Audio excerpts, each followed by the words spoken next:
Welcome to the Devhouse Agency Podcast, your window into the Metaverse. I am Jim Welch, and joining me today is Shay. Hey, Shay. Hi. You're normally behind the screens back as our engineer, right? Yes. Yeah. So we stole him to be on camera, and today we have Liam in the back. You can't see, but he's back there doing the things with the knobs and whatnot. So, yeah. Well, today we have Dave Shumway on with us as our guest. We're going to be talking audio, spatial audio, sound in the metaverse, all that kind of cool stuff. So very excited about that. One reason I have Shay joining me today is because Shay has some audio background as well, right? That's true. So what have you done in audio, just to give people some? That's what my degree is in. I was a composition major, and I work as a freelance composer when I'm not working at Devhouse. Yeah. So Shay does, when he's not engineering or doing his freelance audio, he also does programming. So he's a software developer here at Devhouse, and I run Devhouse, of course, but I had an audio background as well, and I have a composition degree as well, and used to do music and sound design for video games, which is actually how Dave and I met. But we'll get more into that later. Let's go ahead and dive into today's news. So for the news today, super loosely, kind of tangential to music, fashion. I don't know. There's some connections there. At least Everybody wears clothes. Yeah, everyone wears clothes. Kanye West, he's all about fashion, right? So hey, tie in. Okay. So for today's news, I want to talk about Balenciaga's kind of entrance into the metaverse. Fall 2021 line for them, they actually introduced through a game, and they've also done Fortnite skins. So I think we have, let's put up the image of the Fortnite skins real quick. You can look at those. I think if I recall, yeah, you got a hoodie, you got like a leopard suit. I kind of like the white face mask, is that just the person's body? That's just like the skin. I don't actually know. I'm not positive. I don't believe the bulldog is like part of the skin, but I could be super wrong. Well, this thing on the far right, is that something I can get in a store? Yes. So not a physical store. So it would, but all this is digital Fortnite skins, right? Okay, so they're not marketing like real products. No, not from my understanding. Yeah, these are purely Fortnite skins. And you just walk around with the giant spiked helmet into the office. 2021, baby. So yeah, I think they're pretty cool. I mean the kind of white one's very, very plain, but and if you were to buy a Balenciaga hoodie like that, it'd probably cost you $1,000. But it's pretty cool. I kind of like the black one. It reminds me of those like NASCAR things with like all the different logos on it. Mm-hmm. Yeah. But I think it's done pretty well. But yeah, so that's pretty cool. My son used to play. I could wear some scales. Yeah, but you Aquaman. Yeah. Watch out, Jason Momoa. We got the next up. We got Shay. The next GQ. You can't tell, but I'm ripped. The camera takes away 10 pounds of muscle. Yeah. They say that, right? But yeah, so my son used to play Fortnite a lot. He doesn't play it as much, though we just hopped in a couple days ago just to kind of like see what's new. And he would buy skins all the time. You want to look cool with your friends and hang out. But anyway, so Balenciaga did that, and then they also released a game of their 2020 line, I believe. So if you want to pull that up, Liam, it's not a game so much as it is more of like an interactive walkthrough. Yeah. It's I thought it actually looks pretty good visually. It is pretty. I will agree with you there. It's pretty. Right. And so like you get the visual benefits of like, wow, look at this rendering, and like, oh, those characters are pretty well done, and their outfits look super cool. And yeah, like, so I'm looking at this dude here in the suit, and I kind of love it. It looks great. Yeah. But as I kind of spent more time with it, it's not really a video game. Like, you do move around in the 3D space, and there's cutscenes like this one, but you don't interact with people. There's no score. There's no objective. There's no lives. You got the looked at the cool hair achievement. Right. Yeah. And so you can see, if you're watching us on YouTube, you can see there's these kind of guiding arrows. And you get to kind of walk by the people in the different outfits. It's pretty neat. It's tranquil. Yeah, it's different than a runway show, right? Yeah. It's something different. It's a new way to kind of experience a fashion line. So. Yeah, and it's cool that we're going to see more things like this as the technology continues to develop and be innovated. Hopefully with like more game feeling mechanics. Yeah, you can make it a little more interactive, even if it's not like a jump on the turtle's head to get a coin. It's like maybe there's I'll something you take can do. That outfit's clearly something Mario would be in, I'm sure. I can see it. But yeah, so it's super cool. I like it. I think it's really neat. But the big news today is really that it's Metaverse. They have a Yeah. Metaverse unit. So as a business, they actually now have a department that focuses on the Metaverse. So cool. All right. Well, let's close that out, and then we'll hop in to talk about some gear today. So the gear we're going to talk about is the Canon lens, the stereoscopic fisheye lens. Now, what makes this unique is there's been lots of kind of VR stereoscopic 360 cameras out on the market that are meant for VR, creation for whether it's YouTube or headsets. But this one is actually just a lens, and so you can use your regular DSLR camera or any camera that supports kind of these Canon lenses, or you can get adapters and you can just stick it right on your camera. That's So awesome. yeah, so now you don't need to buy two different cameras. You can just say, Yeah. cool, let's do like a VR Just thing change now. the lens out. Yeah. That's Yeah. awesome. So I've been thinking about getting one for the studio. We have some cameras here that we use for the different, for the podcast, of course. And so it'd be really cool to play with it. The only thing to kind of that kind of gave me pause is I'm not sure how many people are still really using video format in VR. Yeah. Right. So it started off as like a really heavy thing where like most VR experiences were videos, you'd sit and watch. But now these days that's kind of shifted away to some of the more entry level VR experiences. And now people expect to see more 3 dimensions and Yeah. parallaxing and stuff. Yeah, I know we do some video stuff with some of our clients, but it does seem to be less and less as time moves forward. Right. Yeah. And also this, something to keep in mind that this particular lens is only 180, so 180 degrees. So I think they promote it's 190, but close enough, right? So Yeah. 180 is like your front view, and then 360 would be the full view. So if you were to turn behind you, you wouldn't see anything. Some companies will put like a big logo there or something, so it's not just a black void. Existential crisis. Yeah, right. You're like, where am I? I'm in the void. But something I think that's beneficial of 180 is it takes less bandwidth, right? So there's less data. That's a good point. Yeah, so you should be able to stream it faster than a 360 video. So maybe as more creators get into the world of virtual reality, we can get more usage of something like this.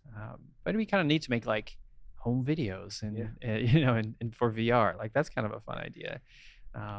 But there are dedicated cameras that are I forget the price of this particular lens, but there are dedicated cameras that already do this and some entry level ones. So it's not like this is the only way to do it, but if you're into nice cameras and you're into interchangeable lenses, then this is pretty exciting. So Very cool. yeah. So cool. Well, wonderful. So let's hop into our dev abomination for the day. Uh-oh. And I'll let you lead this one, Shay.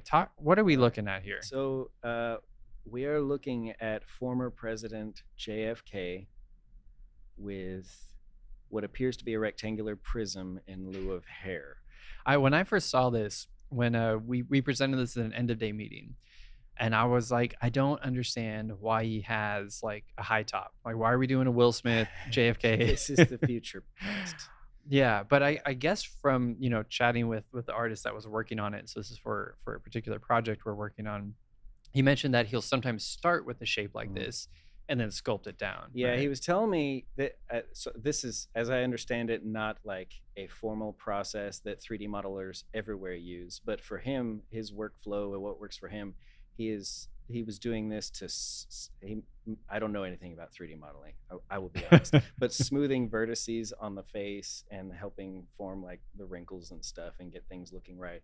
Somehow having a cube helped in the pre-hair phase. Yeah. And I'm all for it because this is the stuff of nightmares. I mean, if we just make it a little bigger, I think we could just say it's a look. I mean, Yeah. we could just do Yeah, let's get Fortnite on the phone. it. The presidential line. Yeah. Hey, we actually have an app out there that we worked with one of our clients, and we have a bunch of presidents, and we should just put them into Fortnite. Yeah. Right? That'd be Yeah. great. And then I don't know if Liam, do we have the final image in around? I can't recall if we popped the like finished version I of Mr. believe JFK. Eric sent it Yeah, to so us. I believe we have it. Let's see here. All right, we're gonna see if we can pull this one up, because this was an early stage. I think maybe day 3, day 2, and we kind of popped another iteration of it. Yeah, Hey, there's our boy. yeah. And I didn't realize. I was like, guys, it doesn't look like JFK to me. He looks a little chubby on the cheeks. And then I was reminded that my vision of JFK was more early presidency Yep. JFK, and so later in his presidency, this is a closer depiction of where he was. And so yeah, so this is our kind of our mobile optimized JFK, and we're close to putting him into an experience that hopefully everyone can try out soon. Yeah. Yeah. So awesome. Well, let's dive into our main segment. Today, like I said, we're talking about audio. Me and Dave go way back, and I thought he'd be a perfect guest to bring on to kind of help us. The three of us all know sound, and so I thought it'd be a fun conversation. So, Liam, let's pull up Dave. There he is. Hey, Dave. Dave. So yeah, Dave Shumway has done a lot of cool things. He's worked at a lot of cool places. We used to do a game audio podcast way back in the day, but I'll let Dave talk about what he's up to these days. Yeah, that does go way back. When was that? Like 2011? Oh God, 11? I thought you were gonna say 2012, 20 something like years. that? I was like, no, Oh please no, no. not that long. It's like, what was I, It 12? happens so No, fast. I wish I was. Yeah, It was a long time ago, but it was a lot of fun. yeah. Yeah. So in the recent past, I've been working at a company called Proletariat, making a game called Spellbreak. So it's a kind of a Avatar: The Last Airbender inspired battle royale. So no guns, just cool. elemental powers, and it's great because I can play it with my kids, and we have a good time together. So I've been there for a couple of years as the audio lead, but prior to that, and maybe more relevant to this conversation, I was part of the Sonic Arts team at Magic Leap.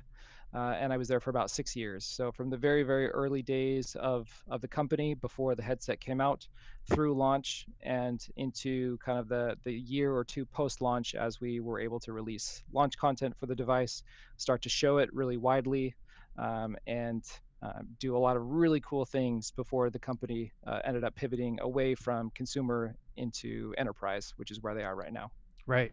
Yeah. Yeah. That was an interesting journey to watch from the outside, and just seeing kind of they were very uniquely positioned because they had so much funding. I think at the time it was like the largest C round next to Uber, or maybe more than Uber. It was an impressive funding, and sort of a sign that like all these big companies really believed in sort of the next steps of VR, AR, or MR, as I often refer to those headsets of mixed reality. But then, yeah, that whole like, well, how do you actually execute? And I think maybe they were just a little either ahead of the time, or just not. We as consumers weren't ready, or just something didn't quite click. And enterprise seemed like a way that people are a little more comfortable. Companies are able to kind of introduce this sooner, I think, than B2C play, which is how we see HoloLens worked as well. Yeah, it's interesting because it felt and still feels very new and fresh to people coming into it now. But for the old guard of people that were at Magic Leap that had been through a VR revolution 10 to 20 years prior, this was like all of this has happened before and it's happening again, kind of a thing.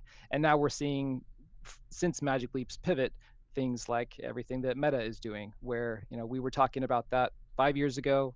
Well, early pioneers of VR were talking about those same things like 15 years ago. So, Right. in the end, no one really knows exactly when that switch is going to flip, and it's going to be something that's consumer ready for the masses at the price point of like an iPhone or an iPad. And everyone's really excited for when that day comes, but it just seems to be an elusive milestone that slips as the years go by, but Right. at the same time gets more buttoned up as the years go by. So what we had is better than 15 years ago, and what we'll have in 5 years is better, kind of the way that it works. But it's still just not quite there yet, and everyone's waiting for that moment when it just explodes. Yeah. Yeah. So say I'm we all. Yeah, right. So Shay, was the first time you put on a VR headset at Devhouse, or did you have a entry before that? No, actually, I had tested, I think, a Vive at QuakeCon at some point several years back, and then I think the next year when the PlayStation headset was coming out, the PSVR. Oh, right. Yep. Yeah, and they were going around to different GameStops and letting people test before it released. I went to one of those showings, and it was really cool. Like suddenly you're like in a world, and it's like all around you. It's Right. really cool. Yeah, it's The reason why I asked that question is I think to Dave's point, it's like, finding that price point where people can get access to it.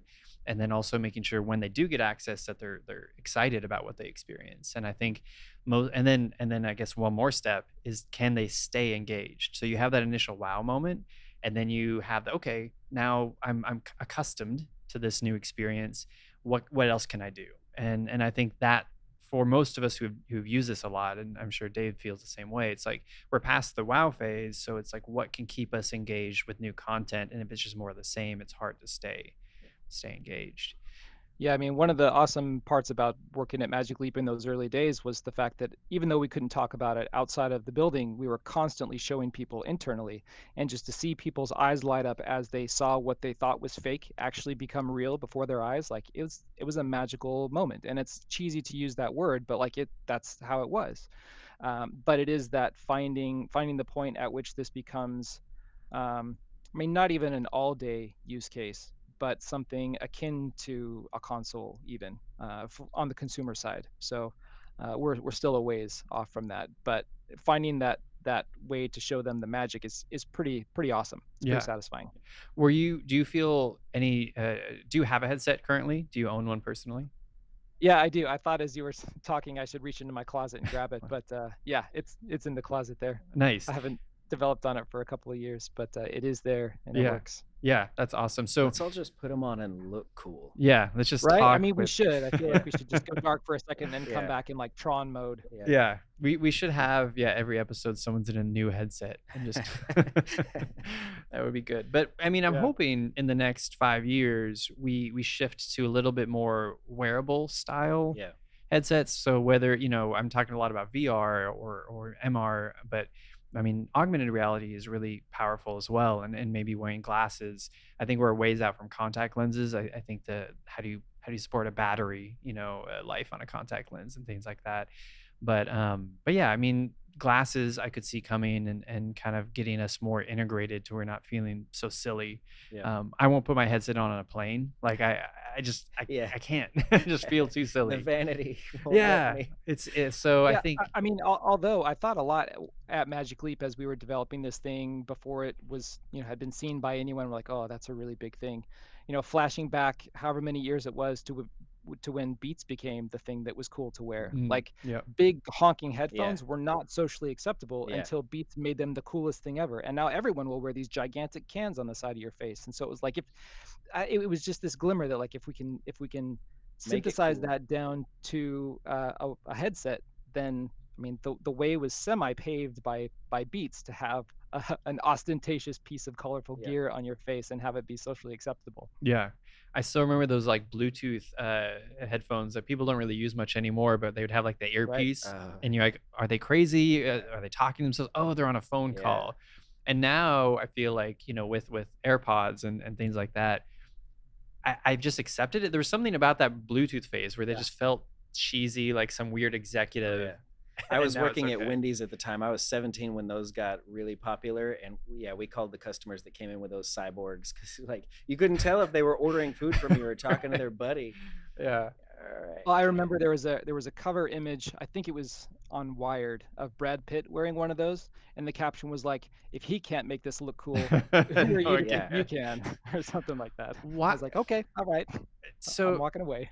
Dave, I always thought of Magic Leap and HoloLens as like Google Glass 2.0. Why do you like help differentiate why Google Glass failed or how it was different from the other kind of MR headsets? Yeah, well, I think what Google Glass was trying to do, it's been a long time since I used Google Glass, but the interesting thing about Google Glass was the ability to visualize some kind of notification elements from a separate device in a useful way, whether that's, a notification or, a turn on a map or something like that. Right. And where HoloLens and Magic Leap hoped to differentiate, or this idea of mixed reality and metaverse, is that not only is this device going to present me with digital information overlaid on my real space, but it's going to understand my real space and put that information contextually in my world. Right. And if I decide that when I put on the glasses in the morning and I step into my office that I always want my Twitter feed to be on this wall, it's going to remember that and it's going to stay that way. And so it's that understanding of my context geometrically, like the bounds of my room, Yeah. Yep. and then mapping that information in a way that feels unique to me in my space. Right. And it's a thing. Like it works, it functions. It's not quite there in terms of everyone using it all the time anywhere, but like it works. That promise exists. Yeah.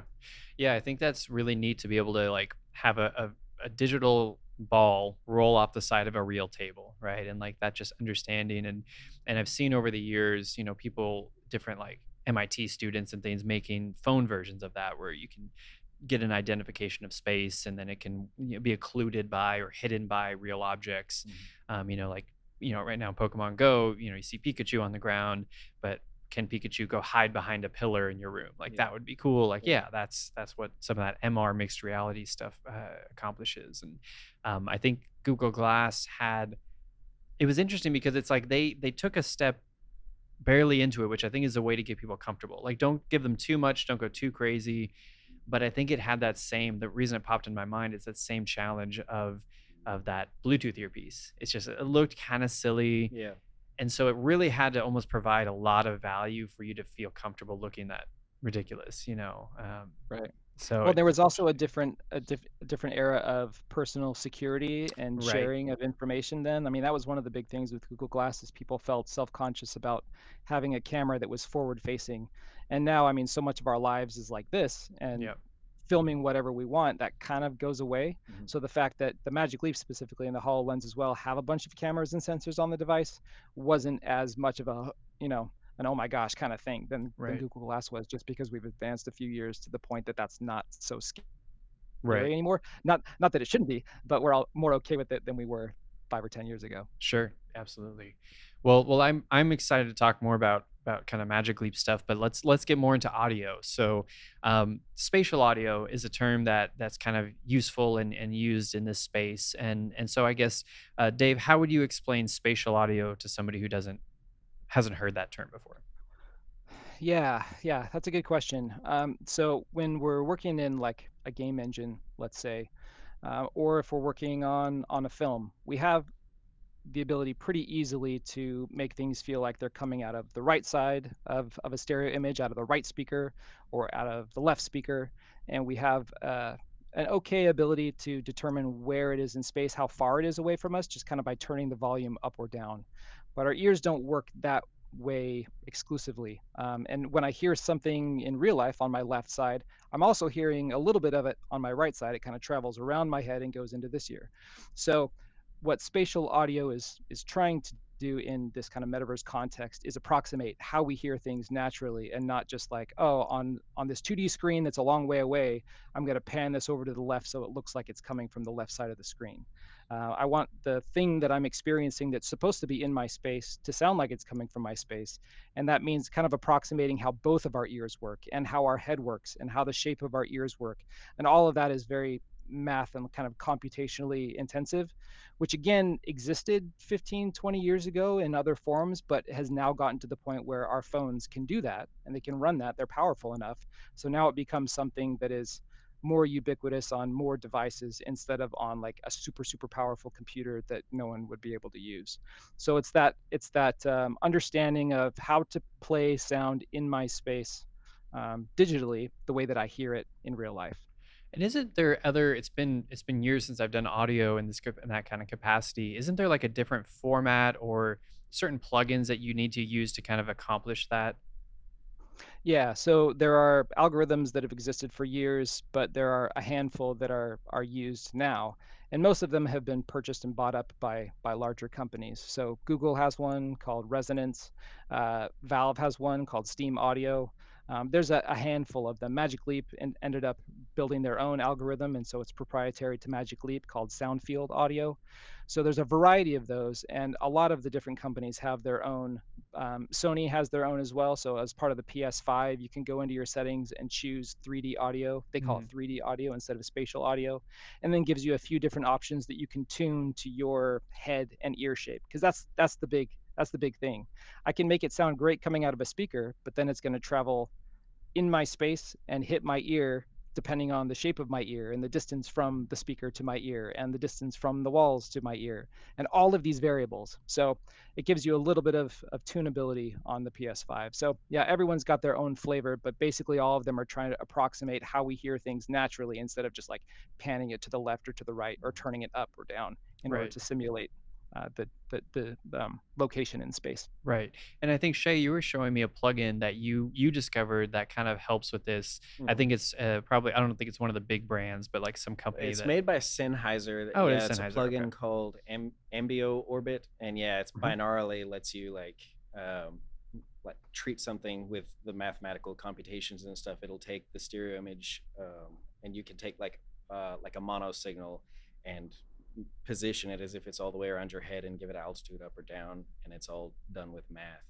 Yeah, I found at one point when I was back when I was doing music, when I would do orchestral stuff, I found plugins similar to that. They weren't quite this advanced yet back then, but I would try to place the sound a little bit in where like an orchestra would sit to kind of like gotcha. add Yeah, some interest. And I always thought that would kind of added a little tiny bit of specialness compared to just like a left right stereo mix. And they would give you a little diagram so you could say, okay, in your 3D space, where does the sound originate from? And I'd be like, okay, so the cellos are going to be here and the violas are going to be there. And you could kind of like put people around. And that was a fun way to mix some orchestral stuff.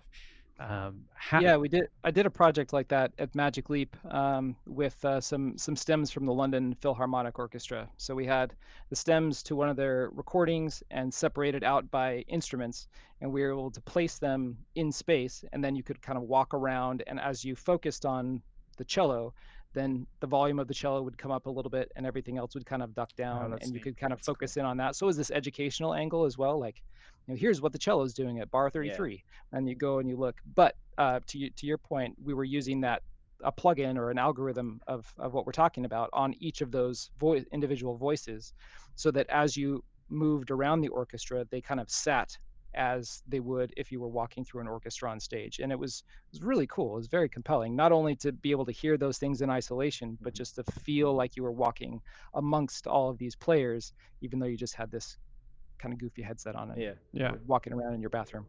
I remember there was this one experience that I worked on that had a little what would you call it? Kind of like a I can't remember the little characters from Portal, the like little sphere guy. It wasn't Oh yeah, GLaDOS, but it was the yeah. The anyway, there's a little those sentry guards or whatever. yeah, Yeah. but there was a little sphere robot that was talking in this VR experience and it starts behind you I don't and think you. right and it tries to get your attention, but you could tell it was Mhm. behind you.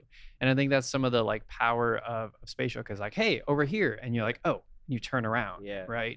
And so those And moments get are machine gunned to death. are pretty special. Well, and that's I know a lot of the FPS games too. They now it's like, well, where's the footstep coming from? So I Yeah. know where they're coming, and it's part of the gameplay, and it's critical that you can kind of get a sense of not just oh, it's ahead of me, but it's like oh, specifically 45 degrees behind me. I can tell they're coming from there. Um, Right. but yeah, when it And that was works well, always it works. I was always one of the exciting things about more kind of metaverse mixed reality stuff as opposed to VR, because if I'm wearing a VR headset, I've transported the user, the player, whoever, somewhere completely different. And now I control the rules of audio playback. It could be in a big giant cave, it could be in a very small tight space. It doesn't matter where the user is. I can kind of control that and bend the rules to my kind of creative desires. But with something like HoloLens or Magic Leap, the sound of the digital object coming from my space needs to sound like it's somewhat representative of that, even though I don't know what a little GLaDOS portal robot sounds like. It can't necessarily be like as big and bombastic and full frequency if I'm supposed to believe that it's coming from somewhere in my space. Maybe it means it's a lot smaller sounding. And maybe that idea of localization is even more important than if I was wearing a VR headset where it's like, oh, I see Smaug and he's huge and imposing and big, and it doesn't really matter if the localization is like one to one because like I'm there, man. Right. But if I'm trying to have that experience in my space, it has to be way more precise, and that is really, really hard to do. I would imagine. Yeah, I remember there was another plugin. I forget the name, but you would get certain reverb like rooms that were kind of like crafted. It's like, oh, here's what this room sounds like, and this room sounds like. You can pick which one you want to be in. When you were at Magic Leap, were you guys doing anything that would sort of like sample the room space? Yeah, I mean, that's definitely one of those things that is harder to do, and probably still a little more forward looking than we hoped at the time. But there are definitely prototypes and things that we were doing to be able to understand the geometry of a space and then make some approximations about what that space should sound like, and then Right. applying some early reflections and reverberation to make whatever sounds I introduce into the space kind of resonate with those parameters or those characteristics. So Yeah. it's really, yeah, it's a little ways off still. At least it was, a couple of years ago, the last time I was there. But that's kind of, the holy grail to a point. Like that realism is important, but also if my room sounds really bad, I don't want everything that I Mm, play through my device to sound really bad. So there's definitely going to be some like curation and like smoothing off those rough corners if you have an awful sounding office space, or everyone's been in a bad sounding meeting room where you're trying to be on a voice call and it's just like cacophonous and there's reflections everywhere. Like I don't want that to be 100%, Yeah. sample accurate representation of my mixed reality experience. Like, Whatever the audio so equivalent of ray tracing is. right. yeah, Yeah.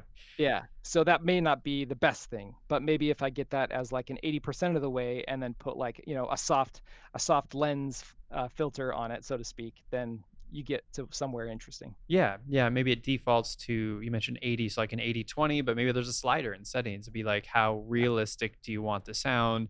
You mentioned, having a dragon in your meeting room. If you have really bad bass response, it might just not sound good. But that's an interesting, almost like philosophical question about mixed reality. Is like, well, what if I do want a dragon? Like, I want Smog to show up, and I'm in a bedroom. Like, well, he's not going to fit in that bedroom, so Hmm. so what do you do? Do you blow out a wall? Like, how do you anticipate for someone's space if you want to exist within that space? I think miniatures is a easy go-to solution. Like, oh, it fits on your table. So like anywhere you're at, if you have a table, you can experience this thing where you interact on a table. But when you're talking like a room scale, I worry there's limitations of like how wild you can get because you don't want to work with the space that's too small. Yeah, and we definitely did different experiments of these are little tabletop critters running around your space versus this is an entire conference room that we fill with a two-scale size X-wing fighter. Like, Right. and those are two very different scenarios that as the designer, I can't necessarily predict which my user is going to experience. So it proves really complicated. I don't know that there's a solution yet, but it's definitely an interesting problem space to allow for something that can be experienced in a bedroom and in a concert hall. Right. Well, and I think with a limited field of view, my subjective opinion is I think the smaller works better because if you're trying to look at an X-wing and you can see your reality of like 40% of your view is no X-wing, but you just see kind of this like cross section as you Mhm. pan, I feel it's a Right. little less effective than maybe, oh, I look at the table and I see all my people, battling or growing corn or whatever you're doing with your folks. Hmm. But that's also just a limitation of technology that will eventually, I'm sure, go away. I think the mixed reality field of view limitations are gradually going to open up to be just as good as VR, hopefully. Yeah. So, Yeah. I think so. okay, so talking more audio stuff, Shay, as an audio artist, do you find you're more in the space of sound designer, composer, and then I guess as a quick like description and differentiation in case people aren't really familiar, like what is the difference between like music and sound design and like your process on approaching those? That was directed at Yeah. me. Yeah. Yeah, so sound design would be basically sound effects, ambient noises, wind, crickets, whatever, like the stuff that make the world feel or sound like a world sounds. And then music is like music, the soundtrack for the game, melodies, harmonies, that sort of thing. Most of the time, in my freelance work, I'm doing music, but I do quite a bit of sound design too. So I would say probably like 90% of what I do in my audio work is music and 10% is sound design. Gotcha. And then Dave, these days, what are you doing more of? Are you more on the sound design, music? Are you leading teams, so more on the management side? Like what's your days look like these days? Yeah, I think my days are more both kind of mentoring sound designers on my team and then working in engine. So lots of work inside of both Wise on the audio middleware side and then Unreal on the engine side to make things sound the way that they need to for a designed or a desired effect. So often in this medium you can make something that sounds great and then when you put it in context it doesn't work at all. Yep. So my job as audio lead, and I mean to anyone that's a sound designer, part of your job is to anticipate where your awesomely crafted sound in your studio might fall flat and get that into the game or the experience as quickly as possible so that you can see if it works and you know index more towards the spending time in engine with the thing as opposed to spending time designing the thing because there are just so many things that you don't know Hmm. until you put it in context. So I spend a lot more time playtesting and in engine trying to get ideas of where things might break than I do in a DAW making assets. Right. Yeah. Yeah. So, I mean, back when I was doing professional audio, it was just starting to become a realization that, hey, not only do you need to create the assets, like I need to be able to compose this great sounding track and make it actually sound produced, not like when you're in college and it's like, oh, make this MIDI track Yeah, and like make sure the instruments are doing what they should. And then you get out to the real world and it's like, oh no, it has to actually sound produced. And yeah, that was like the first learning step. But then I remember as I was kind of transitioning to programming, people were like, well, you also need to integrate it and you need to get it inside the engine. hmm, And you can't just trust a programmer to do it because, yeah, as Dave said, things go wrong. Like it sounds great in your engine, or sorry, in your digital audio workstation, your DAW, but then you import it and it's like, well, now that sound, especially in sound design, doesn't yeah, work. Sometimes music I feel like is a little more forgiving because it's more abstracted from the action. But even music, you might find like, oh, that heavy, deep double bass line really conflicts with the booming of the dragon's yeah. voice. Or there's this funky little gap at the loop point in the middle of the track. Right. Yeah, Yeah, exactly. Yeah, like looping, you don't really worry about so much if you're newer to the experience. You're like, oh, I made this track. Yeah, it loops. I'm sure it's fine, but yeah, a little pop. It's like, yeah, oh, yeah, gotta fix that. Because you already know it's probably not going to work. So you gotta, yeah, Right. before you even deliver it, you have to anticipate that it's not going to work and kind of work around it. Yep. Yeah. So yeah, integration is a really important thing, and I think as we're talking, audio for the metaverse, even more so because not only does it need to Yeah. just perform properly, but now we have to think about the space and the spatial element, and sort of like the believability of yeah. it. Not break the immersion. Hmm. Yep. Yep. Yeah. So it becomes another level of complexity for sure. Yeah, and it's so easy to break that immersion with sound. I mean, in any game, it seems like it can be really easy for people to point at something that sounds quote unquote bad or Mhm. shocking. It's like we can we can hand wave away like things that are visually work in progress, but as soon as an audio work in progress is there, everyone's like, oh, why does that sound so bad? I don't Yeah, know. yeah, We get a lot less slack.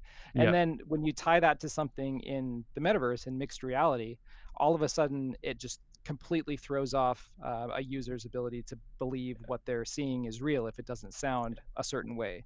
And so yeah the the worst thing to happen would be to make the user not either not believe what they're seeing is real or like be scared by what they're hearing all of a sudden because the speaker happens to be built into the headset and maybe they didn't realize there was a speaker there and all of a sudden there's a dragon and like you want that effect but you don't want them to you know, freak out and like yeah, throw it. And Hmm, like there are right. all of these things that because it's so much closer to you, both visually and sonically, you have to be way more careful as you're designing these elements to fit right in. Like that margin of error is way smaller than it might be mm. for some other platforms. Right. Well, Dave, is there any a story or experience or technique you learned while at Magic Leap that you think was really neat that's fun to share? Because it's not super often, especially since Magic Leap did a pivot to kind of have that creative exploration opportunity. Yeah, I mean, there's a couple that I like to tell a lot. One of them is with a project that we launched with the device called Create, and it's essentially just kind of a toy box of different physics objects and lightly AI characters that navigate your space and they understand your space, walls, surfaces, floors, whatever. But there are very, very simple elements, physics elements in there, like a bouncy ball that looks like a little super ball that you'd get at Old Navy or something out of a vending machine, or a tiny little domino. And there was very little visually that was compelling about these. They were not cartoony, but not photorealistic. But it was obvious that that wasn't real. But as soon as someone would pick it up and they would drop it on the ground, and it would bounce both physically the way that it should, but also sonically based on height or Mm. intensity of how hard they threw it, people just, it blew their minds. And the same with dominoes. They would set up a bunch of dominoes and they would topple them over. And yes, they would topple the way that they would expect. But because all of those little clicks, which were tiny, insignificant little audio samples, there was nothing fancy about them. But because it was all triggered to how fast they were moving and the distance from, their virtual position to the physical floor that they hit was calculated so precisely, that became a magical thing for people. So the smallest, most insignificant little assets, when driven by the right data and the right parameters and the right understanding of the space, became this hugely outsized experience for people. And it was really cool to see, even as simple as it was. And the other one that I remember is we were working with the band Sigur Rós on an experience when we launched the device called Tanandi. And one of the things that they wanted to do was to make sure that when people came in, like the press came in to preview it, they had like primo sounding headphones to use on the experience. So the Magic Leap device had speakers built in, but there was also a headphone jack that you could use if you wanted to. And that's kind of how they wanted to demo that to the press. So I went through and I selected like a dozen different headphones, both over the ear and in ear and kind of everywhere in between. And I just did the experience over and over and over and kind of picked my best set. So I picked that set, and I emailed off the team and said, let's go with this one. And then I went through it one more time with just the built-in speakers of the device. And obviously they're really small speakers, and like the Quest and other things are like this as well, where you're not going to get a full range of frequencies. But the ability to have that become part of the space and not, oh, I'm obviously putting something in my ears, was revelatory. And even though I didn't hear a lot of like the low end that I heard when I listened on headphones, I immediately believed so much more in that digital content that I was seeing, because my ears weren't occluded by big Mm. headphones Yeah. or like earplugs stuck in. And it was just, it was something that I didn't expect, the amount of like concession that I was willing to make for full fidelity, Yeah. in exchange for like better localization and this increased just overall experience. And it was pretty wild. So was it mostly like a pass through effect, the fact that you could hear the space that made it believable, or was there some sort of other algorithm at play when you didn't use in ear? Nope, no other algorithm. It was just the fact that there was nothing occluding my ears. With mixed reality, even though you're wearing kind of these tinted glasses, there's nothing directly occluding. It's not pass through. It's like I'm really looking through a transparent set of lenses, maybe a little darkened, but they're lenses. Um, Nothing is visually occluded and nothing was sonically occluded, and that made the whole experience so much more believable and satisfying, even at the expense of some of like the full range of frequencies that you would normally expect and like kind of lobby for as a sound designer, right? That's That's really interesting. cool. Yeah. That is interesting, and it makes me think of maybe you can get the best of both worlds if the headset has a really good pass through. So even though you're wearing them, maybe you hear the space so clearly, it kind of vanishes, makes them vanish a bit. Yeah, and years before we had tried early versions of a pair of Sennheiser Ambio earbuds Hmm. that had passed through, and they just weren't quite there yet. But now, if you use the AirPods Pros, like they sound pretty good. Like the pass through is good.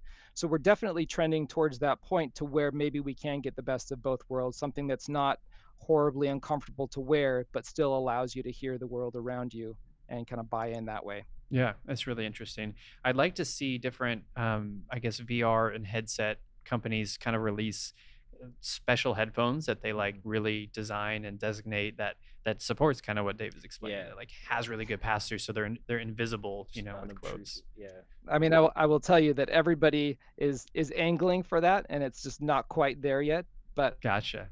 we had a handful of discussions with vendors as we were deciding when to launch our product, to have kind of pack in headphones that are like, these are the Magic Leap One branded, Sennheiser whatever's or whoever it was. And I know that those same companies are also working with, well, Facebook, Meta now, but yeah, everyone's definitely got that like, let's tune this thing and ship it in the box to make an ideal experience, which makes a lot of sense. Sure. Yeah. Well, we have a segment, I guess, for lack of a better name, where we like to ask 5 questions to all of our guests. These aren't audio specific, but you can definitely cater them to audio or not. And Shay, I'll trade off with you, and we'll Okay. ask Dave these questions. So, first of 5 questions, how do you define the metaverse? That's a good one. Wow. That's maybe the $1 trillion question.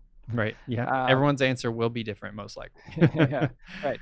Yeah, well, to me, the metaverse is that the products I use understand my kind of geographical position and provide relevant information to me based on that position. Yep. So Cool. Right. that's what I'd say. Yeah. Awesome. Let me consult the tome here. Question number 2. What is the coolest tech you expect to see in the next 5 years? Yeah, well, I mean, it's definitely going to be some sort of mounted glasses, but that look more like something that we expect to see. It'll definitely happen. It's just further off than we want it to be. But the ability to have the same experience that you can have now on a Magic Leap or a HoloLens, I know you'll be able to have in a lightweight pair of glasses. It's just further down the road than we'd like to hope. Yeah, yeah. If it's just the money can make it through to that, if people can keep funding and investing in these technologies and companies, absolutely. Yeah. What tech do you think will fail in the next 5 years? Is there something that you've seen, some exploratory stuff that you're like, I don't know about that? Yeah. Yeah, that's a good question too. I mean, there's definitely a lot of things that were sort of tied to the devices that we were working on in terms of controllers, whether it's gestures or things that are supported by haptics or things that are six-off controllers. There's a lot of explorations in that space that I don't think will end up lasting, but we've got to figure out what the right approach is, and it's not necessarily an air tap, and it's not necessarily carrying around a six-off controller. So I don't know what it is yet, but the idea of how we're going to control the content that we're seeing is the big question mark, I think. Yeah, so you'll see a big change in there, you expect. Yeah. Yeah. Let's see. Okay. You did 3, right? Yes, sir. Okay. 4. What is your favorite interactive experience? Trying to think if I can Hmm. not be Break NDA. yeah, well, no, if I can do something that I didn't work on. Let's see. There's some really cool stuff by I think it was Us Two. Like they did a VR experience very early on called Land's End, which was cool. There was one on Google Daydream, So Let Us Melt, that was scored by Jessica Curry. That was Mhm. really really cool.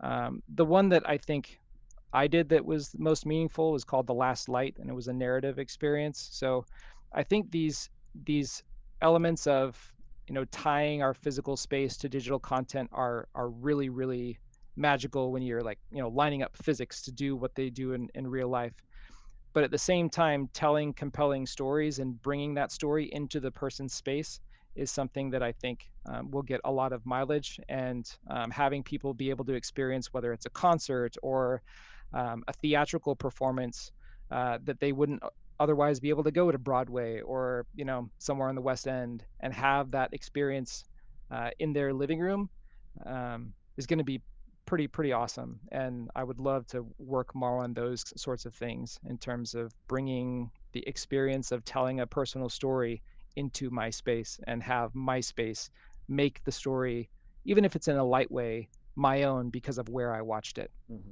Yeah, that's interesting. Having an impact on the story, like a choose your own adventure, but it happens sort of behind the scenes. That you're not selecting an option, but it says, "Oh, you're located in Dallas, Texas, so therefore we're going to change something." Yeah, That's it could very neat. be. Yeah. Well, you actually led right into our other question, which was just what interactive experience would you like to see? Which it sounds like kind of geographical sort of interactive experiences based. Yeah. I mean, the concept of like location-based experiences, LBE is a term that gets thrown around a lot. So you can only go to one place and have it, and sort of was pioneered, I guess, in a big way by like the Void. So if Hmm. you experienced any of those, it's like you go to this place, you can have an experience that you can only have in this place. It's tailored both digitally and physically to that specific environment. If there are ways to do that on a much smaller scale, but that I could have in this room and not have to go anywhere, that's pretty awesome. And they don't have to be bombastic gun type experiences. They can be really quiet and soft experiences. A couple of things on the Magic Leap. that we worked on. There was an event with the Royal Shakespearean Company where we had one of their actors performing a part from one of Shakespeare's plays, and it's just him, volumetric captured, with a bunch of really beautiful digital and visual effects behind him, and that can scale based on the size of my space. So it's just me and this actor performing, world class level Shakespeare in my living room, and having that kind of one-to-one intimacy is really compelling. And so we think about like the metaverse as this huge expansive thing, but what was most compelling to me as I worked on stuff at Magic Leap were the really small personal experiences, whether it's with a Shakespearean actor or with a bouncy ball dropping on my floor. But it's the uniqueness to me in my space that becomes really compelling, and not necessarily like the vastness of the entire universe, which that's a harder problem to solve anyway. So let's Yeah. get those small moments right in a meaningful way, Yeah. and then expand out from there. Yeah, that's awesome. Very cool. Well, Dave, I super appreciate your time. I always love working with you on stuff. So thank you for coming on the podcast and chatting with us. If someone wants to reach out to you to ask you a question, or loves your work and wants to work with you, how can they reach you? What's the best way? Yeah, I'm pretty active on Twitter. So I think my handle is @_ Dave Shumway. And I'm on LinkedIn as well. So you can find me at either of those two places. But Sweet. yeah, this was awesome. Thanks for having me on, y'all. Absolutely. Thanks. Thanks, Well, have Dave. an awesome day, Dave. That's you. See ya. So I think my biggest takeaway that I really liked was the idea of Dave's sort of analogy of the like dominoes and the bouncy ball, and just like how they're clearly digital objects, they're toys, but by adding that little element of kind of realism, Yeah. Getting the and audio right. yeah, like Yeah. you suddenly it's fun to play with. It almost reminds me of like a real life doodad. It's kind of dumb, but it's just like it makes a certain sound and you move it and you're like, oh, this is kind of satisfying, right? Like ASMR type stuff. Yeah. I think just that little bit of specialness in sound can go so far to these experiences. Yeah. And to his point, he mentioned a little bit how like immersion breaking it can be, and how aggravated, I guess, people can become if something goes wrong with the audio. That's the first thing that kind of sets them off. And it reminded me of the early days of the internet, back when people would, or like even MySpace, maybe. Is that early days, middle days of the internet? I don't even know. I lose track because time just keeps moving. But people used to put like audio that would play as soon as you go to a website. Yep. And oh man, that would just irritate people so much. And you have like 10 tabs open. You're like, wait, which yeah, window is which playing one? the sound? Yeah. Nobody cares if like a video is playing as long as it's muted, but if there's audio, it's like people get so upset. Right. It's Yeah, there's something psychologically different about sound Yeah. versus picture, and gotta that- be right. yeah. It's often overlooked. Yep. Yeah, because it's like it seems the least complicated, but I think also content creators are very rarely educated in sound. They have to come from the visual side. Yeah. So like making games, for example, game developers, indie developers, typically they're programmers, Yeah. or occasionally they're artists, or Yeah. they're a little bit of both. Rarely do you have like a composer who is making their own game, or a sound designer. So it's like the lack of understanding of how powerful it is hurts the experience sometimes. Well, any final thoughts on kind of what to look out for, or if I were to be someone who finds this episode and says, hey, like I don't get sound, but I want to make a metaverse experience, any words of wisdom or things to look out for that you would pass along? Words of wisdom. I don't know. That's very open-ended. Just get it right. Do You know, good. take the extra time to get the sound side of things right. I think like most professional productions, audio is usually like 20% of the budget, I think, for a lot of like films and stuff like that. So a lot of indie stuff, sound tends to get overlooked, but like again, to Dave's point, like not getting the sound right can really mess up the immersion of the experience. So it's worth doing research or having conversations with audio experts that you meet at networking events or on LinkedIn or whatever. Yeah, and I think another way to solve that is just integrate an audio person early in the conversation. So even if you're talking to a studio like ours, or an individual developer or something, if you're trying to like do a really just sample exploratory kind of build, just bring up audio. Yeah. Like what's your plan for the sound? How are we going to do sound to make sure it's budgeted in? Yeah. Not thrown in at the last second. Yeah. Yeah, because then you're just never going to get as good I'll of an just use free experience. assets. Right, they don't work. Yeah, and I think we'll find even more so they don't work in these experiences where we're trying to immerse somebody.